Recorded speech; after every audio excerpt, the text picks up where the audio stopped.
Good evening, I'm Maham Tawa with the news-making headlines around the world. His Highness the Emir is awarded the Abu Bakr as-Siddiq Medal by the Arab Red Crescent and Red Cross Organization.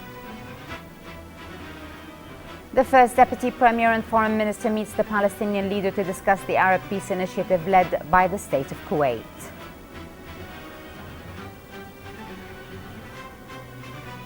The State of Kuwait shares the international community's concern over climate change during the 2014 Climate Summit in New York. And US-led coalition conducts new airstrikes targeting Islamic State's militants across Syria and Iraq. In our first item, Bismillah ar-Rahman ar-Rahim, His Highness the Emir, Sheikh Subah Al-Ahmed Al-Jaber Al-Subah, received this morning at Bayan Palace His Highness the Crown Prince, Sheikh Nawaf Al-Ahmed Al-Jaber Al-Subah.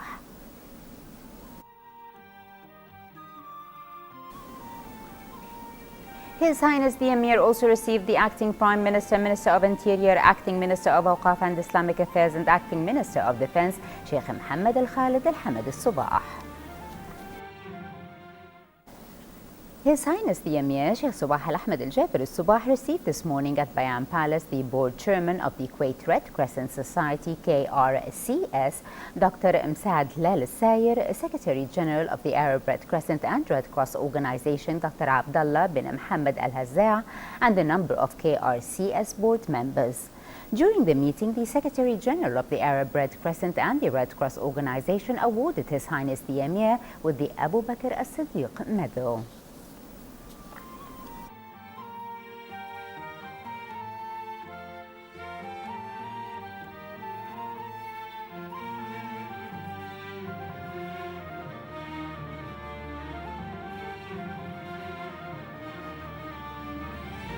طبعا نشكر والهلال الأحمر الكويتي جايين أول شيء نبارك لك في حصولك على قائد الإنسانية. طبعا هذا مو شيء غريب على سموك، لأن طول عمرك سباق في هذا العمل الإنساني بالكوارث، إن كانت طبيعية أو من صنع الإنسان. سمين جاية منكم انتم يعني جاية من اهل الكويت. طبعا اكيد الكويت الشعب الكويتي يفتخر في هذا الانسان، ما في شيء، بس بجهودك طول العمر طبعا من اهل الكويت يعني اكيد مايلي اكيد. هي دائما تحتضن العمل الانساني، وايضا هي من يبادر في تقديم المساعدات الانسانيه. نحن في المنظمة العربية وفي جميع المنظمات الحكومية وغير الحكومية يعني نفتخر بأن السجلات فعلا ملأة بمساعدات الإنسانية الكويتية. الحمد لله. وحقيقة هي منبع ومصدر الخير. يعني عايشت مؤتمرات الأخيرة بالذات الأول والثاني للمانحين، وكان دور الكويت سموكم قيادة لهذا العمل الإنساني. نسأل الله تعالى أن إن شاء الله يكتب لكم فيه الحسنات، يكون أيضا في موازين حسناتكم إن شاء الله. طال عمرك يعني أيضا نحن نقدم لكم يعني الشكر على مستوى الوطن العربي. أنا حقيقة بتابع العطاء الكويت في كل أنحاء العالم، يعني أينما تتجه البوصلة هي تشير إلى عطاء كويتي. فإحنا يعني دائما نلتقي مع الأخوان في الأحمر الكويتي، ومع أيضا عطاء شعبي. عطاء شعبي حقيقة يعني بلا حدود، من آسيا إلى أفريقيا إلى أماكن عديدة جدا. فالحقيقة يعني هذا التقدير المتميز، الحقيقة قررت الهيئة العامة للمنظمة العربية أن تقدم لسموكم الكريم قلادة أبي بكر الصديق من الطبقة الأولى، وهي التي تعطى لرؤساء الدول. فيعني هذا يعني أقل ما يمكن أن نقدم لسموكم الكريم، يعني تقديرا وافتخارا بدوركم شخصكم الكريم ولدولة الكويت أيضا في العطاء الإنساني.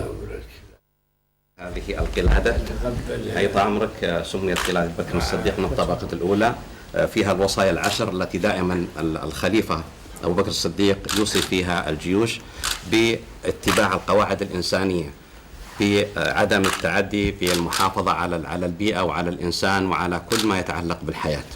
وإحنا نفتخر في حقيقة يعني موروثنا الإسلامي بأن نحن فعلا مصدر القانون الدولي الإنساني. من هنا سميت هذه القلادة في قيادة بكر الصديق الأولى، وكتب عليها الوصايا العشر. وأنتم طال عمرك أيضا أخذتم الآن لقب قائد الإنسانية، وتستحقون حقيقة هذا اللقب بكل افتخار وتقدير. فأشكر قبولكم لهذه القلادة، ونحن نفتخر دائما بعطائكم المتميز. طال عمرك. أولا شكرا لك بتقديمك هذه القلادة اللي أفتخر فيها. أما وصاياها العشر فنقوم فيها إن شاء الله. بكل تأكيد. إن شاء الله. بكل تأكيد. الكويت قائم بكل الوصايا الطيبة.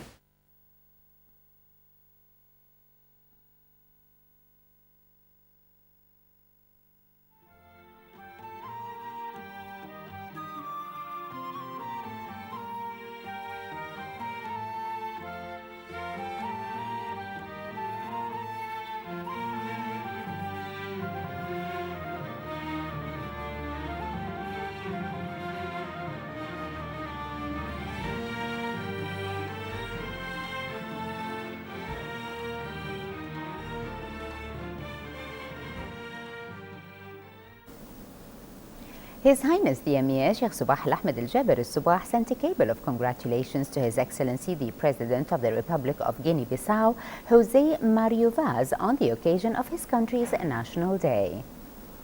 His Highness the Crown Prince Sheikh Nawaf Al Ahmed Al Jaber Al Subah sent a cable of congratulations to His Excellency the President of the Republic of Guinea-Bissau, Jose Mario Vaz, on the occasion of his country's National Day. And His Highness Sheikh Jabal Mubarak Al Hamad Al Subah, the Prime Minister, also sent a similar cable. His Highness the Crown Prince Sheikh Nawaf Al Ahmed Al Jaber Al Subah received this morning at Bayan Palace the Acting Prime Minister, Minister of Interior, Acting Minister of Awqaf and Islamic Affairs and Acting Minister of Defense, Sheikh Mohammed Al Khalid Al Hamad Al Subah. His Highness the Crown Prince also received the Minister of Information and Minister of State for Youth Affairs, Sheikh Salman Subah Al Salim Mahmoud Al Subah.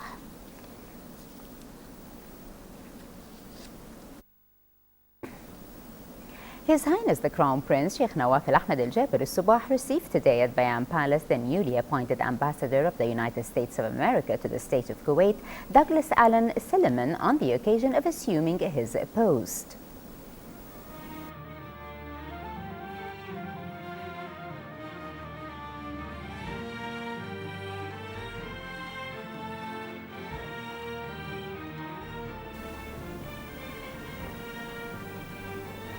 His Highness the Crown Prince also received the newly appointed Ambassador to the United Kingdom, Matthew James Lodge, on the occasion of assuming his post.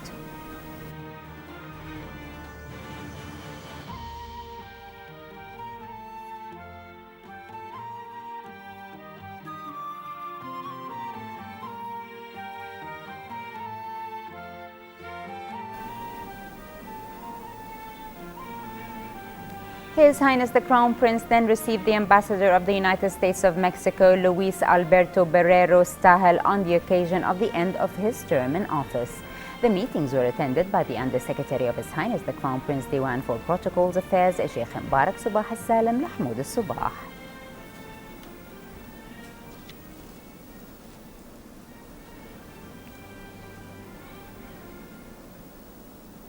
The First Deputy Premier and Minister of Foreign Affairs, Sheikh Subah Khalid Al Hamad Al Subah, accompanied by the Foreign Ministers, members of the Ministerial Committee entrusted with the implementation of the Arab Peace Initiative, headed by the State of Kuwait, met in New York with the Palestinian President Mahmoud Abbas.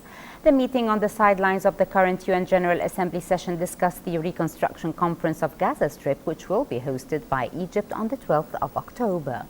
The ministers also discussed with the Palestinian president other issues related to the Palestinian question. The First Deputy Premier and Foreign Minister attended the working lunch with the Canadian Foreign Minister John Bird in his capacity as the President of the GCC Ministerial Council. The two sides discussed ways of further developing existing relations between the GCC countries and Canada in various domains. World leaders gathered in New York to discuss climate change during a one-day summit at the annual UN General Assembly. Minister of Oil and Minister of State for National Assembly Affairs Dr. Ali Al-Amir delivered the State of Kuwait's address to the summit. Meanwhile, United Nations Secretary General Ban Ki-moon urged more than 100 world leaders to set a new course for a warming world and reverse the rise of heat-trapping gases. Salim Al-Ajmi has more in this report. For the first time in 5 years, world leaders got together at the 2014 Climate Summit in New York with the intention of making a breakthrough. At the one-day conference, Kuwaiti Oil Minister Dr. Ali Al-Amir said Kuwait shares the international community's concern over climate change, growing greenhouse gas emissions, and supports global endeavors for addressing this phenomenon in a collective manner. Al-Amir hoped all these efforts would contribute to a climate change agreement in Paris next year within the UN Framework Convention on Climate Change, UNFCCC. The minister highlighted Kuwait's contribution to eliminating greenhouse gas emissions, which is the summit's main theme. He said Kuwait respects the international demands to address emissions, but takes into consideration the need for sustainable development, economic social development, and diversification of the economy. He added that Kuwait began using renewable resources as wind and solar energies, while the oil sector launched a strategy to manage greenhouse gases emissions at its facilities. The UNFCCC, the United Nations Framework Convention on Climate Change, is an international environmental treaty reached at the UN Conference on Environment and Development, informally known as the Earth Summit, in Rio de Janeiro in June 1992. The treaty is also aimed at stabilizing greenhouse gas concentrations in the atmosphere. Al-Amir said Kuwait believed that an active action against the climate change should be through the enhancement of the international multifaceted legal system and within the framework of the UNFCCC. Meanwhile, world leaders made promises of billions of dollars and better care for planet Earth during the summit after UN Secretary General Ban Ki-moon challenged them to set a new course for warming the globe and reverse the rise of heat-trapping gases. In a forceful appeal to international cooperation on limiting carbon pollution, U.S. President Barack Obama warned starkly about the urgent threat of climate change. Obama said a new global agreement on climate change needs to include strong commitments from emerging economies. The emerging economies that have experienced some of the most dynamic growth in recent years have also emitted rising levels of carbon pollution. It is those emerging economies that are likely to produce more and more carbon emissions in the years to come. The world's second largest economy, China, said it was confident that the UN members will be able to finalize a new global climate change agreement next year. However, British Prime Minister David Cameron said businesses needed certainty to invest in low carbon in order to lay the groundwork for a new global treaty that will attempt to tackle climate change in December 2015. We need to give businesses the certainty it needs to invest in low carbon.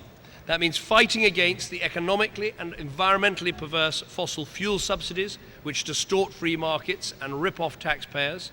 It means championing green trade, slashing tariffs on things like solar panels, and it means giving business the flexibility to pick the right technologies for their needs. In short, we need a framework built on green growth, not green tape. The conclusion of the summit produced a strong commitment for a meaningful universal climate agreement in Paris next year. A U.S.-led coalition bombed Islamic State targets in Syria for a second day, targeting the militants' transportation capabilities. The U.S. Central Command, which oversees the American military operations in the Middle East, reported an airstrike in eastern Syria damaged 8 vehicles that it says were being used to move equipment into Iraq. The latest bombing is the 20th in Syria since yesterday, when Washington and 5 Arab allies began the air campaign by bombing IS training facilities and command centers. The Pentagon added that the U.S. forces also struck IS targets in Iraq near the Kurdish city of Erbil and the capital Baghdad. Israeli special forces stormed a West Bank hideout and killed 2 Palestinians suspected in the June abduction and slaying of 3 Israeli teenagers, a gruesome attack that triggered a chain of events that led to the war in Gaza this summer.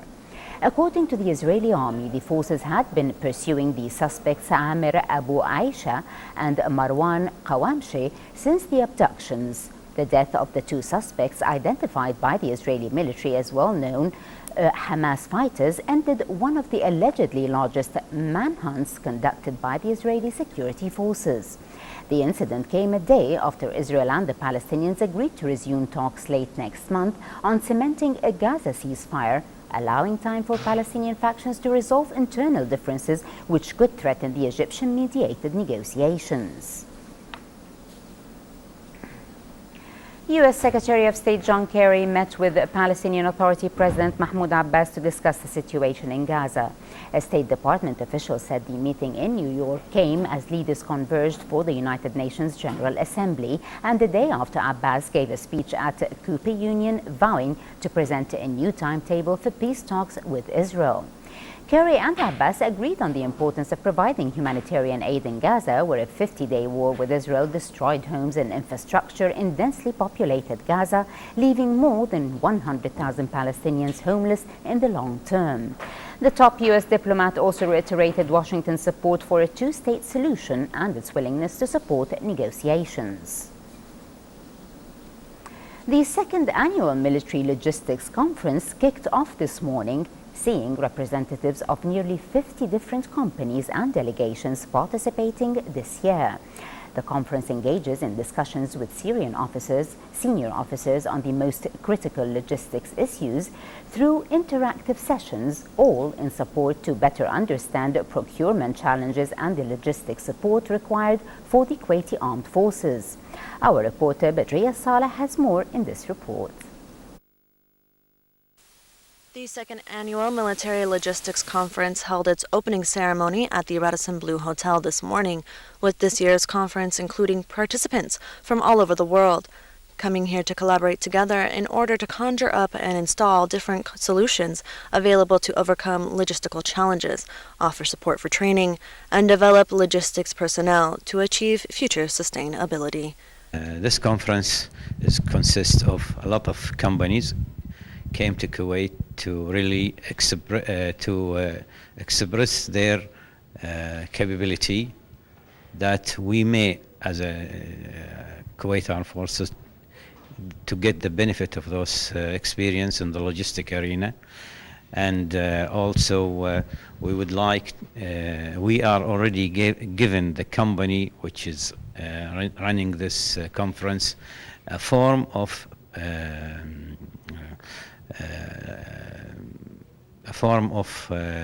problem that those companies can solve this problem for us and really share the experience with them to enhance our capability in the logistic arena. This is a very, very significant region. It's a region that we have had a great deal of interest in, both in partnering with the Gulf nations and indeed the operations that have taken place in the region. So this is a great opportunity for Gulf states and the United Kingdom, the United States and others to look at things like logistics, look at how we conduct operations and share best practice.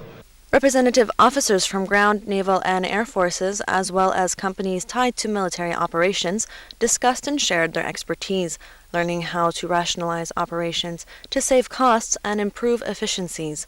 Speaking on ways to support military operations in the most effective way, Brigadier Mark Dunn suggests when discussing military logistics, it's necessary to remember to prepare for the next war instead of being impeded by the focus on the last. The conference is very timely for forces that are not regional based. So, for example, the United Kingdom, the United States, the opportunity to come to places like this, learn and assess how local forces, so the Kuwaitis and other Gulf states, how you operate, how you deploy people, and indeed things like the culture, the language and the environment. It is very hot here, the environment's very severe. The more interest and the more knowledge we can gain from working with you, the better it is for our formations and soldiers.